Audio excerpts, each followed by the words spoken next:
Muy buenos días, en nombre de la Universidad de San Andrés les doy la bienvenida a este webinar. En San Andrés entendemos que tenemos el compromiso de seguir adelante con la educación y la formación. Y es por eso que hemos diseñado, además de nuestros programas online, ciclos de webinars no arancelados. Hoy presentamos un webinar sobre liderazgo exponencial.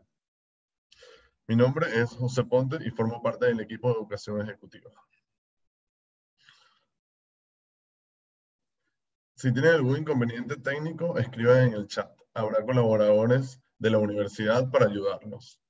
Las preguntas, en el caso de Zoom, se realizarán en la opción de preguntas y respuestas. Y en el caso de YouTube, podrán utilizar el chat público. Uno de nuestros colaboradores seleccionará las preguntas. Debido a la cantidad de participantes, no utilizaremos la opción de levantar la mano.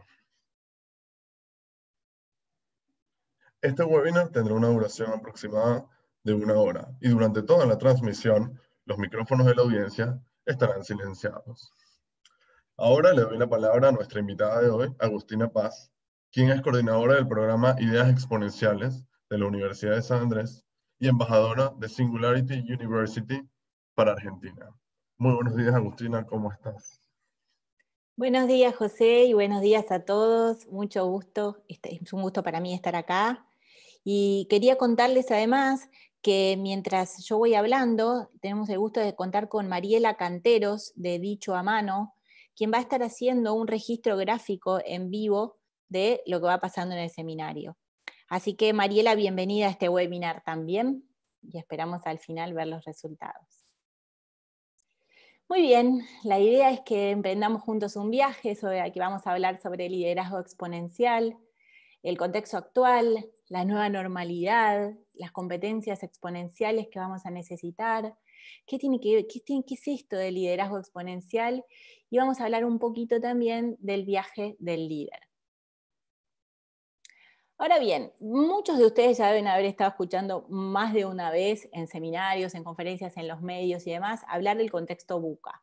Contexto VUCA, que es aquello que evidentemente estamos todos viviendo. Y hay gente que dice, pero en realidad el contexto VUCA, que tiene que ver con un contexto volátil, incierto, caótico y ambiguo, ya viene hace rato. Y esto es cierto. De hecho, el acrónimo se creó hace 20 años en el Ejército de Estados Unidos y que tenía que ver con esto de darle una herramienta, en ese caso al ejército, para trabajar en este contexto y implementar estrategias relacionadas con cada una de las letras, ¿no? En el caso de volatilidad, es la naturaleza y la dinámica del cambio va tan rápido, digamos, y las velocidades son enormes, entonces tenemos que encontrar estrategias para trabajar con este tema.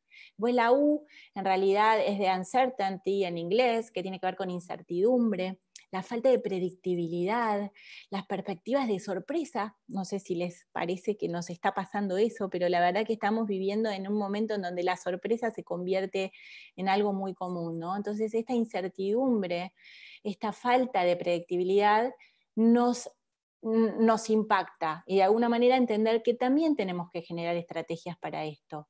La C de complejidad, hay multiplicidad de fuerzas y mezcolanzas de asuntos que estamos teniendo que lidiar todos los días en nuestras casas hoy en día, con nuestras familias, con nuestros hijos, con nuestros distintos roles. La ruptura de la causa y del efecto, en donde no está tan claro, digamos, qué es una cosa y cuál es la otra. Y la confusión que rodea en general en nuestras vidas, pero vamos después en detalle a qué pasa en nuestra organización. La A de ambigüedad tiene que ver con la distorsión de la realidad de alguna manera y potenciar malos entendidos, que en este caso se van a potenciar muchísimo a veces, y los significados que cada uno le da a lo que está pasando, digamos. Confusión de causa y efecto, etc. Y vamos a también hablar de esto de la nueva normalidad, ¿no? Digamos, qué características tenemos que tener nosotros como líderes y como personas en realidad para esta nueva normalidad que nos va a impactar de lleno, y ya lo hizo. Entonces, me gustaría revisar con ustedes el tema de lo que fue pasando a lo largo de la historia, ¿no? Pasaron muchísimos de miles de años sin que en realidad hubiese demasiada modificación al statu quo de cómo hacíamos las cosas, y después todos estudiamos en nuestros colegios, en las escuelas y demás, qué significaba la revolución industrial, la primera revolución industrial que hace que el statu quo se rompa y haya un nuevo paradigma. Y esta revolución, la primera, tuvo que ver también con la mecanización, con el tema de los telares y de empezar a tejer. Los tejidos se podían hacer a máquina, digamos, y generó una revolución en la industria textil, como un ejemplo, el tema del transporte con el ferrocarril, ¿no? Y demás, y pasaron 100 años, esto fue una nueva manera de hacer las cosas que modificó, por supuesto, el contexto de cada uno en su lugar, haciendo lo que estuviera haciendo. 100 años después vamos a la nueva revolución industrial, a la que llamamos 2.0, que en realidad tuvo más que ver con la producción en masa, con las líneas de ensamblaje, ¿no? Una persona al lado de la otra trabajando en eso, la llegada de la electricidad y demás.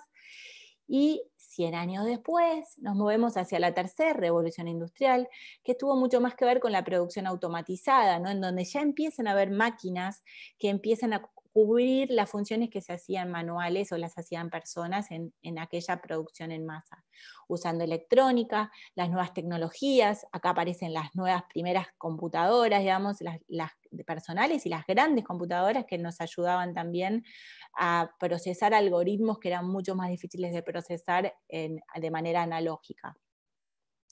Y si se fijan, de 1970, que fue esta tercera revolución industrial, ahora pasaron ya 50 años, ya no pasan 100, sino que llegamos a 50 años después, la nueva revolución industrial que tuvo que ver con la producción inteligente, la Internet de las cosas, el Big Data, la robótica, la programación, digamos, todo eso nos genera una revolución, una manera de hacer las cosas distintas y la estamos viviendo hoy en día. La pregunta del millón que les hago a ustedes es, ¿hay un cambio ahora? Digamos, y esta pregunta no necesito que me la contesten, pero sí que vayamos pensando en lo que significa de alguna manera esta nueva revolución. ¿Hay una nueva revolución en puerta? ¿Va a cambiar desde los últimos 50 años ahora, como ya cambió, a una nueva? Y un poco la imagen que me gustó compartir con ustedes es esto de una persona que tiene una computadora en su cabeza, ¿no? Es esto de vamos hacia una modificación del statu quo, sin duda ya lo estamos viviendo, y todavía no sabemos el impacto que va a tener eso en nosotros. De alguna manera empecemos a jugar con esta posibilidad de que haya una revolución que, además de que va a tener que ver con la inteligencia artificial, que es lo que yo hubiese dicho hace un año atrás en mis seminarios, y que también va a estar conectado con la nueva realidad, ¿no? De New Normal, que es esto de voy a estar en mi casa, voy a estar conectado con otros desde una computadora. Las pantallas juegan un efecto importante en esto de vamos hacia una nueva revolución. No necesito que me contesten, solo que se lo pregunten. Después, me gustaría llevarlos a una historia, digamos. Hace casi un año, un poquito más de un año, el 11 de abril de 2019, yo estaba en Dinamarca con un grupo de 50 founders de Singularity University en el programa que se llama GSP, que es Global Startup Program. Con 50 fundadores de empresas que estaban trabajando en proyectos que querían impactar en el mundo y con las nuevas tecnologías disponibles, en un programa que iba a durar todo un año, pero que ahí acabábamos de llegar, estábamos nuevos, y era el momento de ver cómo una sonda, primer nave israelí, que se llamaba Bereshit, que tiene que ver con el Génesis, el nombre de la palabra, esta sonda de Israel iba a llegar a la Luna por primera vez. Era la primera nave israelí que iba a aterrizar en la Luna, pero sobre todo además era la primera misión financiada de forma privada que iba a aterrizar en la Luna. Todos los que estábamos ahí estábamos muy emocionados porque a nosotros nos gusta todo lo que tenga que ver con lo espacial, la NASA y demás, y toda gente que estaba además en lo último de tecnología. ¿Qué pasa? Mientras todo el mundo estaba mirando, 240 metros antes de llegar donde estaban controlando que la nave llegase, se produce un silencio, pierden la comunicación y sabemos y nos enteramos enseguida, mientras estábamos en vivo, que la nave se estrella. 240 metros antes de aterrizar suavemente sobre la superficie de la Tierra, la nave se estrelló. Primero entre nosotros se produjo un silencio incómodo, digamos, todos los que estábamos ahí mirando, y después dijimos, bueno, ¿será que habrá que intentarlo otra vez? O pobres los que estaban viviendo ese sueño y que de alguna manera se estrelló contra la superficie de la Luna, con todo lo que llevaba adentro, además, que después vamos a hablar, si quedaron cosas o no cosas en la Luna y qué impacto pueden tener. Pero básicamente, esta era la primera inversión privada que implicó $100 millones, que parece que es muy poco para este tipo de inversiones, y al día siguiente en todos los medios hablaban del fracaso de este primer proyecto. Mientras eso pasaba, 2 días después, los que estaban creando, los que habían participado de este proyecto estaban diciendo que estaban por lanzar una segunda, que empezaban a trabajar en el lanzamiento de una segunda. Vamos a ver cuándo lo logran. Digamos, pero para todos en el mundo esto se lo consideró un fracaso al principio. Y entonces, mientras pensaba eso y lo que significa, y cuándo veremos que una segunda nave llegue a la Luna, me puse a pensar también que era la primera vez que una nave privada llegaba con lo que en otro momento hubiese sido solo algo que hubiese podido lograr un gobierno como Estados Unidos, como Rusia, como China, como Japón. Digamos, esta era la primera vez que quizás nosotros tengamos la posibilidad de tener la tecnología disponible a un precio razonable que nos permita crecer y hacer lo que se llamaría moonshots, digamos, en el mundo de las tecnologías. Y acá, bueno, voy a ir a esta línea que tiene que ver con la diferencia entre lo lineal y lo exponencial. Creo que todos tuvimos como un rápido aprendizaje, digamos, de lo que significaba exponencialidad. A mí en mi casa me cargaban cuando decían, no digas más exponencial, porque nadie entiende. Bueno, ahora yo creo que todo el mundo entiende lo que significa algo exponencial versus lo lineal. Si se fijan en el gráfico, vamos viendo que lo lineal es progresivo, va de a poco, tiene mucho que ver con lo analógico, y nuestra manera de pensar el mundo y todo lo que nos prepararon a nosotros tiene que ver con ese pensamiento lineal. Hace millones de años, para cruzar el mundo, necesitamos estar mucho más atentos de lo que pasaba alrededor nuestro que de pensar en un futuro lejano o de la aplicación de tecnologías. Ahora, hoy en día la exponencialidad de la curva hace que hay muchas de las tecnologías que van a impactar en nuestros negocios y en nuestros proyectos que van a ir de golpe para arriba y ni siquiera nos vamos a dar cuenta. Al principio vamos a pensar que estamos frente a un crecimiento lineal y de golpe nos vamos a dar cuenta de que quizás eso fue exponencial, como pasó con el COVID-19. Entonces, cuando una tecnología se vuelve digital, la tasa de crecimiento ya no es más lineal. Entonces, lo que pasa es que en disciplinas como biotecnología, como medicina, como la industria de los alimentos, como la manufactura, cuando irrumpe una tecnología disruptiva, que puede ser la computación cuántica, el blockchain, la nanotecnología, la robótica, la inteligencia artificial, todas esas irrupciones disruptivo va a generar de alguna manera que vayan hacia una curva de exponencialidad. Entonces, por un lado, es importante que empecemos a entender que las mayores oportunidades en el mundo de los negocios son aquellas que pasan de lo analógico a lo digital. Y la vemos venir si la vemos venir. Y si no la vemos venir, nos pasa por arriba la curva, ¿sí? Y nos quedamos en ese pensamiento lineal que es el que más estamos acostumbrados. Ahora bien, también en Singularity y en UDESA, David Roberts, que es uno de los principales profesores y speakers de estos temas, dice que en realidad lo que impacta en general en las organizaciones es que a veces se tiene la tecnología correcta, pero no el liderazgo correcto para implementarla. Entonces lo que tenemos que empezar a pensar es qué significa esto. Si yo tengo todo, hice todas las inversiones en tecnología que tenía que hacer, la vi venir, vi que ese era el futuro, como organización, como empresa, como persona, lo que tengo que tener es el liderazgo correcto para implementarlo. Y eso también me lleva a pensar que incluso hay momentos en donde a veces el mercado no está listo para una tecnología que yo descubrí o que voy a impactar o que voy a querer vender.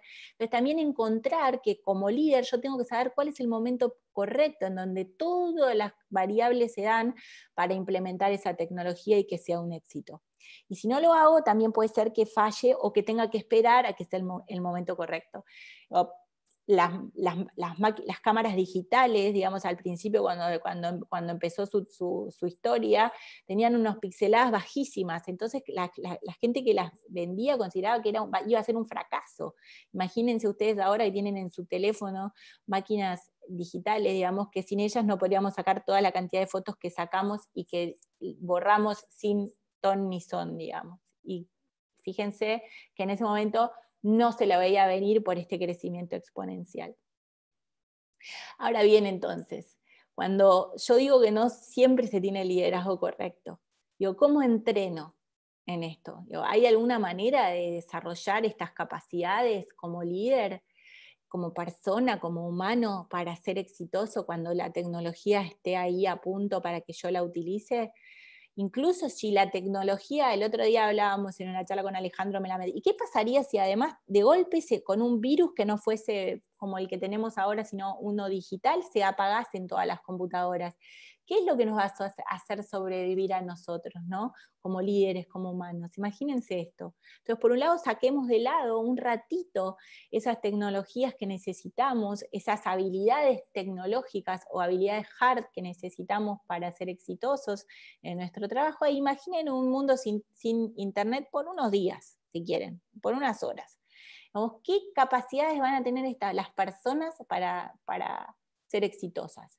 El término habilidades blandas viene de eso, ¿no? De lo distinto de los técnicos, esas características y competencias personales que nos vuelven individuos, personas, que nos hacen que nos conectemos con los demás, que hace que nosotros tengamos habilidades interpersonales, ¿no? O sea, aquellos atributos que necesitamos para tener un alto nivel de lo que se podría denominar inteligencia emocional.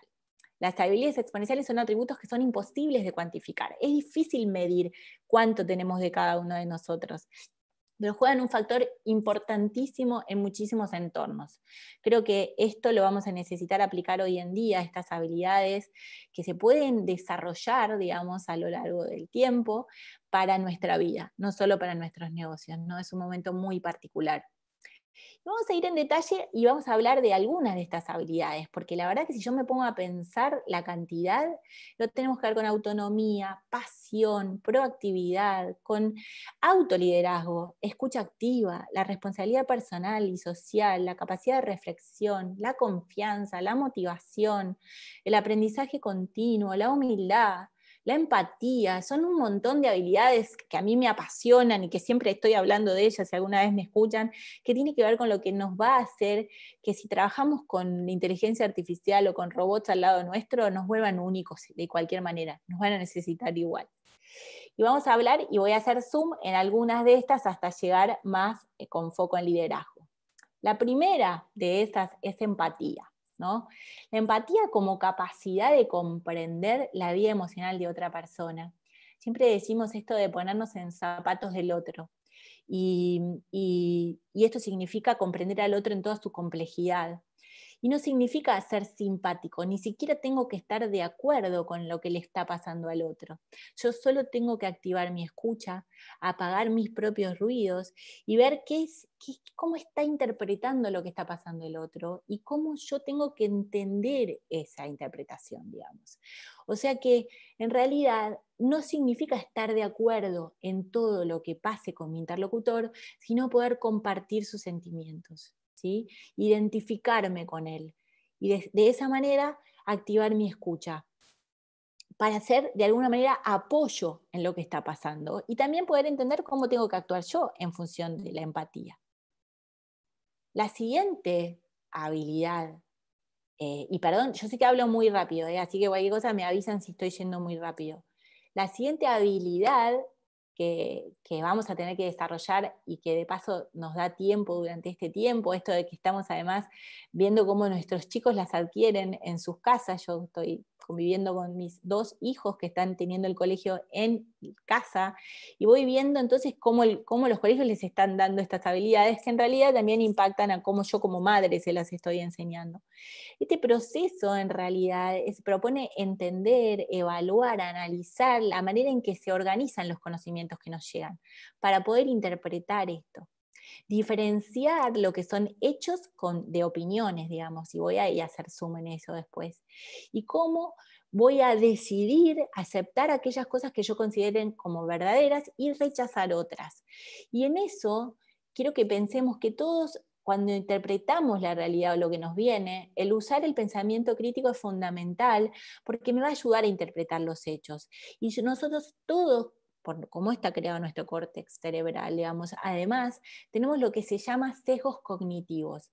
Si cualquiera de ustedes googlea lo que son sesgos cognitivos, van a ver que está lleno de sesgos cognitivos que de alguna manera nos permitió sobrevivir como especie hasta ahora, porque lo que hace nuestro cerebro de alguna manera es simplificar pasos para ir para adelante y avanzar, digamos, en lo que tenga que resolver, pero también esos sesgos me ayudan a interpretar muchas veces la realidad de manera equivocada.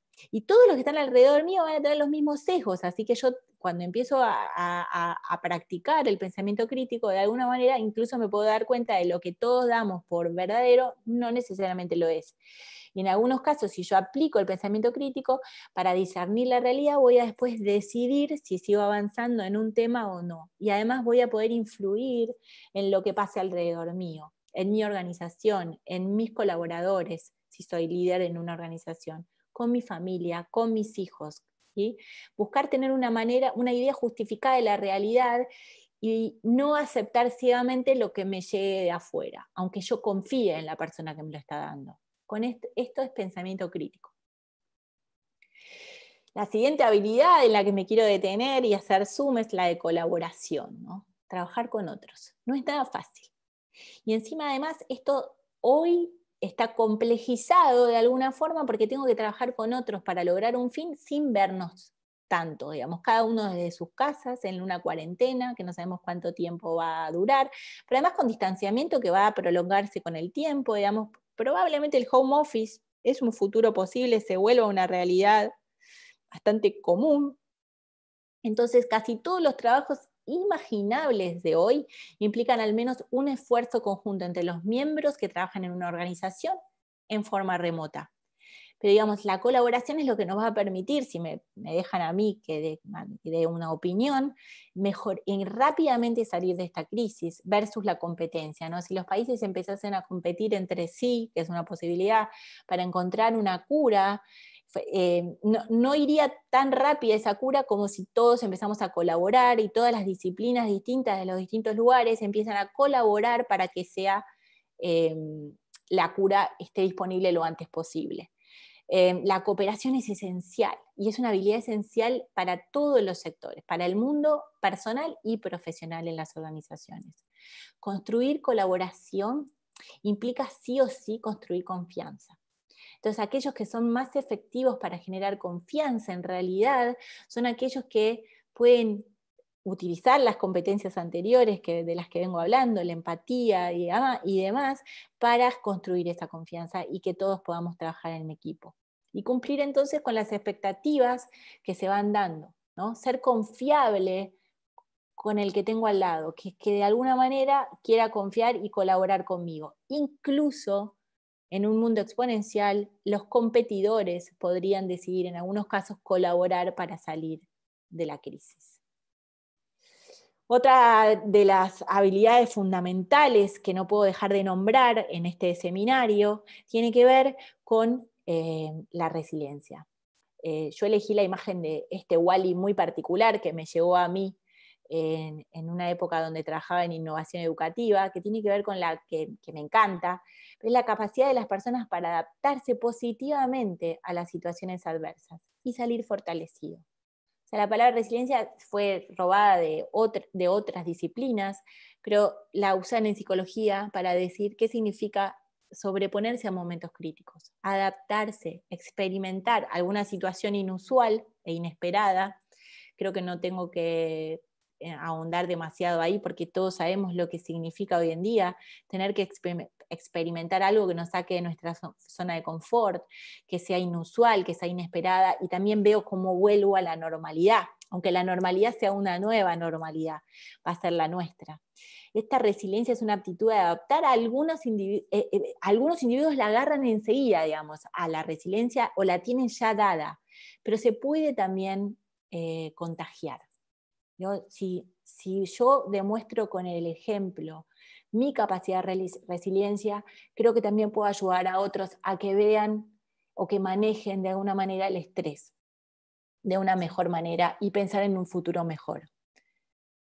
Entonces, por otro lado, acá voy a hacer una pausa yo y quiero que ustedes empiecen a pensar cuántas definiciones de liderazgo conocemos.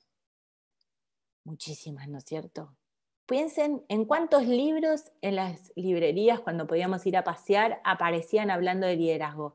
Y ahí le voy a preguntar a Ana, que me está ayudando, Ana Salgado, de paso la saludo, ¿qué van contestando en los chats? Porque yo estoy ciega en este momento, solo me veo mi presentación, pero es, ¿cuántos de ustedes se consideran líderes? O sea, ¿te consideras líder? Contéstame que sí o no. Y Ana me va a ayudar con las respuestas. La idea es saber, si yo digo la palabra liderazgo, ¿cuántos de ustedes se creen que son líderes? Y voy a ir ahondando en esto a medida que ustedes van contestando. Mientras tanto, mientras voy esperando las respuestas, me voy preguntando si habrá algún mapa para desarrollar estas capacidades, para ser mejores líderes. ¿Habrá algún mapa que nos ayude a esto? Si contestamos sí o no, ¿habrá algún mapa? Ana, ¿cómo vamos con las respuestas? Empezaron acá en Zoom, porque tenemos unos segundos de delay con YouTube. Por ahora, amplia mayoría de sí. Y arrancó YouTube. Vamos con sí, vamos con sí, vamos con sí. Buenísimo. Estamos con una audiencia mayoritariamente de líderes. Sí, genial, porque la verdad es que una de las oportunidades que tenemos es empezar a mirarnos así, vernos a todos como líderes. Y creo que lo que nos toca vivir, gracias Ana, lo que nos toca vivir como realidad, como la nueva normalidad, también de alguna manera nos hace asumir el rol de liderazgo, porque soy líder de mi propia aventura o de las aventuras de los que tengo cerca, porque tengo que ser líder para cuidarme a mí, cuidar a los demás y a cuidar a los que no conozco incluso.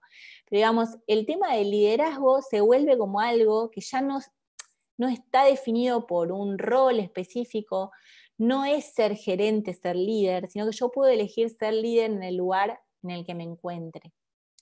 Y eso me lleva entonces a que todos empecemos a imaginar, no solo liderazgo, pero vamos a hablar del liderazgo en particular, a esto como un camino, ¿no? A la posibilidad de adquirir esta capacidad o desarrollar esta capacidad con la que siempre vinimos como un viaje de héroe. Viaje de héroe es el que vemos en las películas desde Indiana Jones hasta la que se imagina en El Señor de los Anillos, y se usa mucho en storytelling que tiene que ver con un camino, ¿no? Entonces imagínense, cierran un segundo los ojos, imagínense que están en un viaje.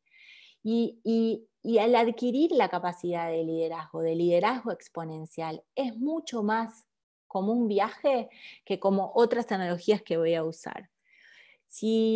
Si nosotros nos imaginamos cuando nos compramos un auto o nos compramos un teléfono celular nuevo, muchas veces en realidad lo que hacemos es incorporarle nuevos gadgets, ¿no es cierto? Aquello que pensamos que vamos a necesitar.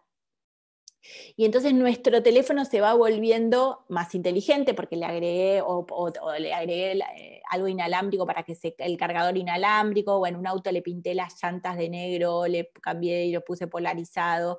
Entonces, de golpe, de un segundo para el otro, mi equipo, el que tenga, se convierte en mejor porque le agregué gadgets. En cambio, si me imagino todo como un viaje, en realidad me lo imagino como esta capacidad que tenemos todos de liderar a nuestros equipos. Y con esto lo que quiero llegar es que en ese viaje, vos, cada uno de nosotros que contestó que sí y los que contestaron que no también, somos líderes. Tenemos esa capacidad en nuestras distintas áreas de nuestra vida de ser líderes. Y también es una elección de la que vamos a tener que decidir si queremos ser líderes o no, pero puede ser en el deporte, puede ser en la vida cotidiana, o pueden ser en nuestras organizaciones. Todos nos podemos volver líderes durante ese viaje. Y en ese viaje vamos a buscar gente que nos va a apoyar, que nos va a acompañar, que van a ser nuestros aliados, y vamos a seguir avanzando en el crecimiento personal y de otros. Así que mi invitación es esa, a que pensemos adquirir estas capacidades como ese viaje de aventura, como ese viaje al que todos queremos ir y que todavía encima no vamos a poder en cuanto al físico, el viaje que nos lleva a distintos países, a distintas regiones o a distintos lugares de nuestro país, pero sí podemos empezar a hacer estos viajes internos, ¿no? De crecimiento. Peter Diamandis, que es uno de los fundadores de Singularity, que como ya saben, también tiene un impacto bastante importante en mi vida y en mi sesgo, habla de que estamos en un momento mágico. Él es súper optimista del momento en el que vivimos, que estamos viviendo un momento que es extraordinario en la historia humana, que tenemos la capacidad como individuos y con nuestros equipos de hacer lo que antes hacían los gobiernos y las grandes cooperaciones. Solo lo podían haber hecho en épocas pasadas. Y sin embargo, si se acuerdan de mi historia, la que conté al principio, hoy en día hay proyectos que son privados, que tienen ya la tecnología disponible para hacer cosas que antes eran impensadas. Y a todo esto le tenemos que poner un marco, ¿no? El liderar a las personas en el mundo de hoy. Ahí viene la palabra exponencial de nuevo, liderazgo exponencial. Quizás lo que tengamos que volver a recordar es que si estamos hablando de un concepto VUCA, de un entorno VUCA, este entorno ya no es una anomalía, es algo que hace 20 años fue creado, pero ahora no solo no va a desaparecer, sino que solo se va a acelerar el cambio a partir de ahora, no se va a ralentizar. Entonces, para prosperar en un mundo donde el cambio es la única constante, los líderes tenemos que reemplazar de alguna manera, o al menos mirar nuestro antiguo paradigma, decidir qué nos vamos a quedar de ese antiguo paradigma y mirarlo desde un nuevo marco. Eso es lo que les propongo yo. Este marco requiere líderes exponenciales. Y una de las cosas más importantes en este camino, en este viaje que nos propusimos, es liderar con propósito. Digamos, liderar con propósito significa que lleva implícita la propia transformación mía como persona, lo que me impulsa a la vez a transformar mi organización, lo que va a hacer que yo pueda conseguir que los demás me sigan. Si yo lidero con propósito, ya estoy liderando exponencialmente, porque le estoy dando un camino, un viaje, donde le voy mostrando hacia dónde tengo que ir, pero con un propósito, o sea, hacia dónde queremos llegar. Y esta es una de las características más importantes de liderar exponencialmente en nuestras organizaciones, y siempre voy a volver a nuestra vida personal porque para mí el linkeo es obvio en las dos áreas. Entonces, vamos a hablar de qué características tiene o tenemos que tener como líderes exponenciales, ¿no? Y por un lado, tenemos que tener una visión futurista, ¿sí? Futurista como la Guerra de las Galaxias, futurista como ese dibujito animado que veíamos cuando éramos chicos, los supersónicos. En realidad, dejar de pensar el futuro como una extensión natural y lineal de nuestro presente y empezar a pensar como los futuristas. ¿Cómo piensan los futuristas? Y piensan que la mejor manera de predecir el futuro es inventarlo, ¿sí? No hay otra. Para ser futuristas tenemos que ser curiosos sobre el futuro y combinar, por un lado, lo que ya sabemos cómo hacer, que tiene que ver con previsión estratégica, con prácticas donde vamos a tener que usar la imaginación, ¿sí? Y planificar escenarios futuros posibles, cosas que pueden pasar aunque no sepamos si van a pasar, para que no nos agarren de sorpresa. Cuando yo hablo de liderazgo exponencial y hablo de la visión futurista, no es algo que no se pueda aprender. Los futuristas no tienen poderes secretos para predecir el futuro. Más bien se disciplinaron a combinar lo que vendría a ser una predicción estratégica con proyecciones de futuro, ¿sí? Diseños de ciencia ficción, usar historietas de ciencia ficción para pensar las cosas. Pensar en un futuro 50 años para adelante y después utilizar retrospectiva para volver para atrás. En inglés sería backcasting, que significa que me imagino un futuro deseado, un escenario deseado y voy retrocediendo para atrás hasta llegar a hoy. Ese es un futuro posible. Y cuando los líderes de ese tipo de organizaciones planifican, salen de la planificación comercial tradicional y agregan esto, ¿no? Que tiene que ver con análisis de anticipación consciente. ¿Cómo? como lo que se llama cono de posibles futuros, en donde yo voy pasando de pequeño hacia adelante en forma de cono, en donde dentro de esos posibles futuros va a estar el futuro que yo quiero, pero no va a ser el único. Cuando yo hago una proyección lineal y solo estoy pensando hacia dónde quiero ir y me olvido de todo lo que no depende de mí, no tengo la suficiente previsión. En cambio, si me pongo futurista, lo que me proponen cuando ser futurista es que tengo que pensar, escanear tendencias externas, industrias que sean adyacentes, no solo a mis competidores, sino a aquellos que estén cerca, fuerzas subyacentes que yo no esté midiendo, y poder ser lo que se llaman análisis PESTA, ¿no?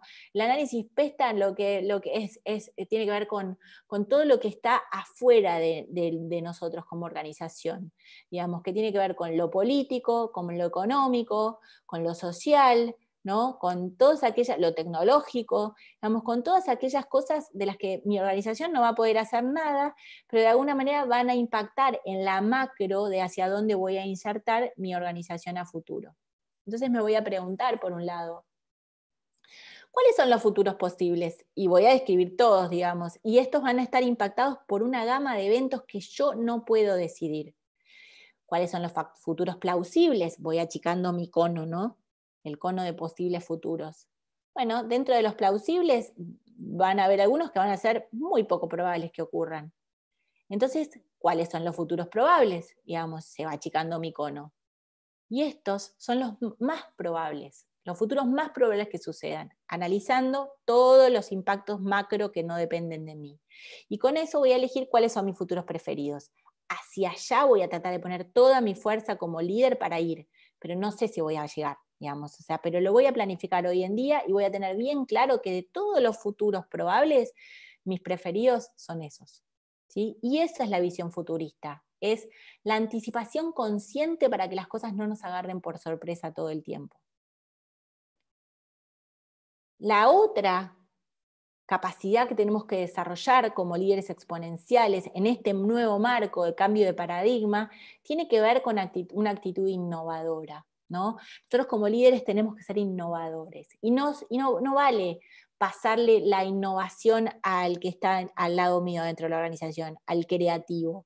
La actitud innovadora la tenemos que manejar de primera mano nosotros, digamos, descubrir cuáles son las ideas en la experimentación, ponernos a jugar con nuestros equipos en los laboratorios y ponernos a prototipar. Digamos, liderar como innovador significa invertir en mentalidad, cultura, incentivos, apoyos de toda la organización, pero principalmente de mi persona. Digamos, yo como líder tengo que estar súper de primera mano metido en eso, digamos, mirar más allá de una sola idea brillante y ir hacia posibles innovaciones que se pueden dar. La innovación comienza con la mentalidad correcta. Cuando los líderes adoptan su papel de innovadores, todos los demás los imitan, digamos. Y cuando pienso en innovación, lo más importante es que todos los procesos que encaremos a partir de ahora tienen que estar pensados en el humano que tengo delante mío. Lo que tiene que ver con procesos centrados en el ser humano, el user experience, digamos, o sea, cómo va a vivir, cómo mis proyectos y mis servicios y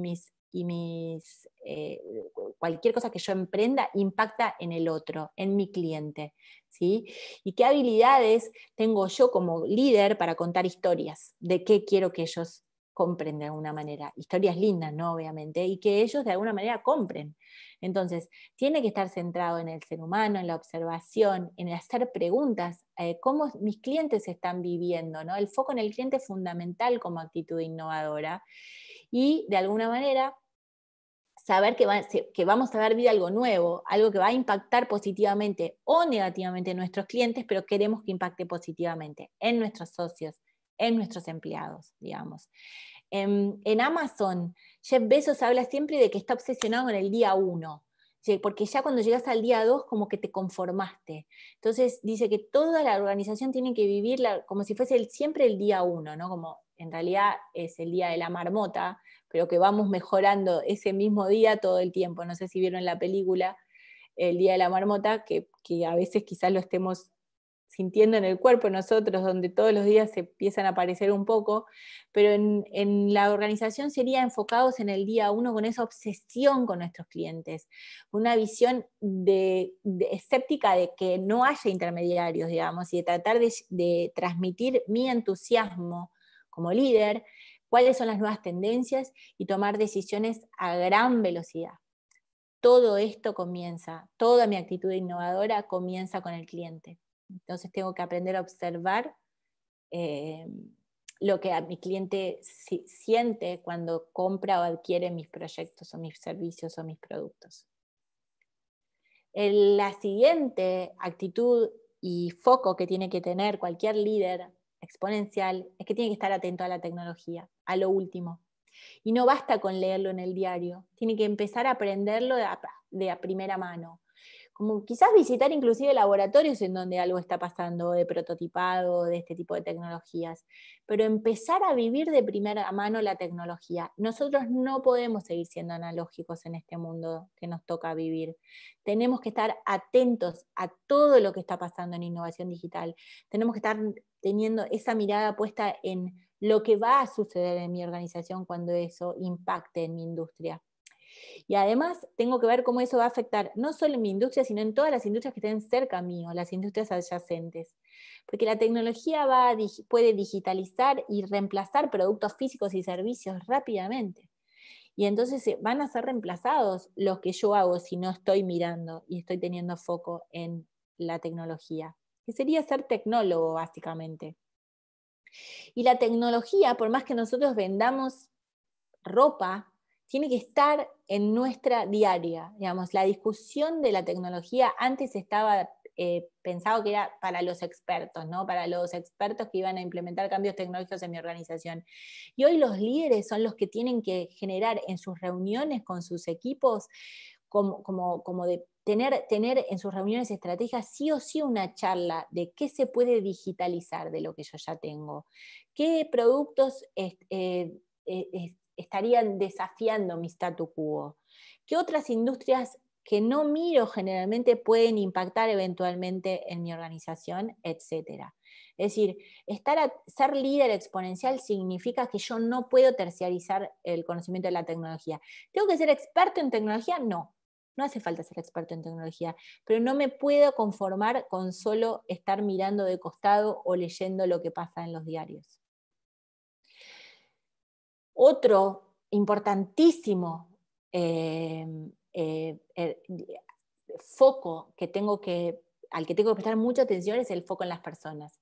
Tengo que estar muy atento al impacto que cualquier cosa que yo implemente en mi organización, en mis proyectos, en mi pequeña empresa, en mi pyme o en mi vida, el impacto que tienen las personas. O sea, lo tecnológico funciona bárbaro si nos volvemos humanitarios, humanistas principalmente, en donde en realidad tengo que pensar cómo esto afecta no solo a mi país, a mi gente, a mi grupo, sino al mundo. Cómo va a impactar lo que sea que implemente con todos los stakeholders de mi organización y también con los empleados, la sociedad civil, los proveedores, el gobierno, digamos. Y además, qué impactos éticos puede tener cualquier cosa que implemente. Estar mirando permanentemente cualquier cosa que haga con foco en las personas. Es desarrollar esta visión humanitaria, que tiene que impactar directo en la misión de mi organización, ¿no? A dónde quiero ir, que tiene que ver también con el propósito inicial. Y no quedarme enamorado de todo lo exponencial anterior sin volver a tener foco en las personas. Esto sería como mi mejor consejo. El último, o una de las últimas cosas en las que quisiera hacer foco es en navegar a través de la niebla, ¿sí? Y navegar a través de la niebla significa que tengo que saber diferenciar entre hechos, opiniones y adivinanzas. Y esto se los voy a también decir. Siempre tengo que mirar y a través de la niebla. También tengo que ser el primero que cree ideas para que otros implementen dentro de mis equipos. Porque como dice Peter Diamandis, el día que algo se convierte en un breakthrough es una idea loca, perdón, el día antes de que algo se convierta en un breakthrough, algo que disrumpa nuestro mercado, ese día antes es solo una idea loca. Las ideas locas son muy arriesgadas para intentarlas, ¿sí? Y en general por eso las dejamos pasar. Por último, entonces quiero cerrar con un cuento, con una historia que a mí me impactó muchísimo, que tiene que ver con sense making. Y es la historia de unos soldados, que siempre cuenta Wake, que es Carl Wake en estudios organizacionales, que es un autor teórico y social, digamos, que nació en 1936, digamos, que contaba siempre esta historia de una pequeña unidad de un ejército húngaro que se perdió en la Segunda Guerra Mundial en los Alpes. Tuvieron 2 o 3 días desaparecidos y todos habían perdido las esperanzas de que iban a volver. Era tan así que la verdad es que el comandante de las fuerzas también que era un joven teniente, había perdido la esperanza y ellos decidieron quedarse a morir, porque no encontraban el camino de vuelta, había nevado, no había manera de regresar. Y sin embargo, uno de los que estaban caminando hacia la muerte, habían perdido toda esperanza, encontró en un refugio donde habían decidido parar a descansar un mapa. Cuando vean el mapa, dicen, bueno, a ver, lo empiezan a leer y todos los demás alrededor suyo se suman en tratar de interpretar ese mapa, que van bien mostrándole determinadas indicaciones y con ese mapa logran volver. Cuando llegan, el comandante de la fuerza los recibe y está sorprendidísimo, digamos, de cómo hicieron para volver, entonces el que lo había encontrado les muestra, es que encontramos este mapa. Y cuando el teniente ve el mapa, se encuentra y descubre rápidamente que no era un mapa de los Alpes, sino de los Pirineos. Esta historia es una anécdota. Nunca ha sido verificada a propósito. En realidad tiene que ver con esa idea de que todos de alguna manera encontraron la manera de llegar porque tenían un sentido, un propósito, porque todos empezaron rápidamente a dividirse en tareas, a encontrar estrategias, a preservarse, a tener esperanza, y eso los salvó. Entonces, lo que suele decirse es que en el sentido del mapa generó una acción exitosa en cuanto a que los salvó de una muerte segura, de una muerte helada. Entonces también decimos que cualquier mapa puede servir. Por último, entonces, mi sugerencia es que a partir de hoy pensemos que cualquier mapa puede servir, por más que sea el mapa equivocado, y que nos va a ayudar a empezar nuestro camino, que empecemos a soñar, como soñaron estos que llegaron de Israel, casi llegaron a la luna. Y en el caso específico de la nave que no llegó a la luna o no aterrizó suavemente en la luna, por otro lado, generó que el programa espacial en Israel aumentó el conocimiento tecnológico de la nación y muchísimos jóvenes se interesaron mucho más en ciencia, en tecnología, en ingeniería y en matemática. El módulo de aterrizaje no fracasó después de todo.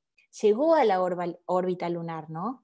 Llegó desde la Tierra a la órbita lunar, con solo $100 millones, e hizo que hasta quedaron miles de targígrados, que son unos seres vivos muy chiquititos que probablemente hayan sobrevivido al desastre, que si volvemos ahí o si ellos vuelven, los encuentren ahí esperando a ser desinvernados. Así que bueno, acá termina mi presentación. Vamos entonces a las preguntas. Genial, Agus, acá estoy con varias preguntas, tanto de aquí de Zoom, donde tenemos la sala llena, como de la gente que está en YouTube, que son más de 300. Si te parece, vas descompartiendo para que pueda tomar la pantalla Mariela y nos va mostrando cómo avanza su registro gráfico. Genial. Hoy temprano en YouTube, Victoria se preguntaba, ¿qué implica ser líder? Dado que el juego cambió. Y fue interesante porque dio lugar a un intercambio, cosa que me encanta que pasa en el chat de YouTube, que interactúan entre ellos, en donde se preguntaban cómo hacer que funcione la colaboración entre países y organismos internacionales. Y luego también aquí en Zoom, Diego sumaba a la pregunta y decía, se habla del líder como un ser solitario, ¿no deberíamos hablar hoy ya de liderazgo colaborativo en equipo? Sí, correcto. Creo que hay tantos líderes como hay como personas en el mundo, ¿no? Pero de alguna manera el liderazgo exponencial anida a que dejamos de pensar en que estamos solos y que de alguna manera tenemos que sí o sí conectarnos con el resto de los líderes de nuestros equipos y con aquellos que no conocemos, pero que tienen los mismos intereses que tenemos nosotros, para generar un futuro mejor, un presente mejor. No hay que esperar a mañana para que el cambio se genere hoy. Y en la discusión respecto de los países que logren, yo pienso que los países que logren mejorar su colaboración entre ellos van a llegar a soluciones, a salir de la crisis más rápido que los que quieran competir. Como que el paradigma ya cambió. Ser líder implica también contagiar de colaboración a los demás. Genial, Agus. Diego también en YouTube se preguntaba si el liderazgo en los equipos de trabajo va pivoteando. Sí, genial. Me encanta. Justo el otro día me compartieron una historia, no es una historia, en realidad es la realidad. Es cómo se alinean los patos, ¿no? Los patos y los gansos para volar forman una V, en donde hay un solo pato que va adelante o un ganso y todos los demás van atrás. Y cuando ese pato, que es el líder, se cansa, lo que va haciendo es dejando lugar a un segundo pato y ocupa el lugar del anterior, y así van cambiando los distintos líderes adentro de ese equipo de patos para que nadie se canse, porque el que va primero, por supuesto que también está más agotado, porque tiene toda la fuerza, digamos, en contra solo. Entonces, esto de que como equipo podamos cambiar de lugar es fundamental. Como líder, poder pasarle el lugar a otro y que nos vayamos complementando de acuerdo a lo que se necesite en cada momento es fundamental. Bárbaro. Anne pregunta, ¿qué le dirías a los líderes que quieren volver a trabajar como se trabajaba antes de la pandemia? Si se refiere al trabajo presencial, yo creo que la respuesta la van a tener ellos solos, no se va a poder, digamos, tan fácilmente. Yo lo que les aconsejaría a esos líderes es que de alguna manera empiecen a pensar en hacia dónde va la organización del mundo y que empiecen a pensar que no va a haber una normalidad anterior, va a ser distinta. Entonces, si yo empiezo a planificar escenarios futuros, no es que van a poder hacerlo como líderes, no van a poder volver a la normalidad anterior. Entonces, de alguna manera empezar a pensar que tengo distintos escenarios que tengo que empezar a elaborar y que voy a necesitar que mis equipos me sigan o se van a ir, va a hacer que sus líderes cambien. Digamos, cuando todo esto pase y va a pasar, aquellas personas que puedan irse se van a ir donde sientan que el liderazgo no los acompañó. Entonces, quizás puedan por un tiempo tratar de que todos se acomoden, pero no lo van a poder conseguir. Ese sería mi consejo. Buenísimo, Agus. Una pregunta que les venimos haciendo a los especialistas invitados que nos acompañan en estos ciclos es ¿qué lecturas estás haciendo en estos días? Y si querés recomendarnos, has ido nombrando a varios autores, si tuvieras que recomendarnos algo ahora para leer y que después podamos dejarle recomendado a la gente, ya que el video va a quedar en el canal de YouTube. Dale. Hay un libro que se llama Exponential Organizations, Organizaciones Exponenciales, que es increíble y que de alguna manera muestra cómo las organizaciones se van a transformar. Y el segundo libro que yo estoy leyendo muchísimo y aconsejo y les recomiendo a todos que lean, más allá de Yuval Harari, que para mí es el autor que más me descoloca y me encanta que me descoloquen en cuanto a la historia del pasado de la humanidad y el futuro. El otro, mucho más práctico, es de John O'Dwyn, que se llama Distributed Teams, que es el arte y la práctica de trabajar juntos mientras que estamos separados, physically apart. En realidad está en inglés, creo que están traduciéndolo al castellano, pero es un libro esencial. Es un libro que, por supuesto, fue escrito antes de la pandemia, pero hoy en día todos los consejos que da, desde cómo generar una reunión por Zoom o la aplicación que decíamos, hasta cómo tienen que ser la logística de esa organización, o cómo usar los correos electrónicos, cómo usar los WhatsApps de nuestro mundo, cómo usar los Trello, digamos. O sea, todo está tan bien explicado por O'Dwyn que a mí me maravilla. Digamos, lo uso como base para trabajar con equipos distribuidos. Genial. Les cuento que vamos entonces a dejar en el canal de la universidad, cuando subamos hoy a la tarde el video, esta recomendación bibliográfica para seguir profundizando. Bueno, estamos viendo el trabajo en pantalla de Mariela, de Dicho a Mano, que se va completando. Luego lo vamos a hacer circular a través de las redes. Ya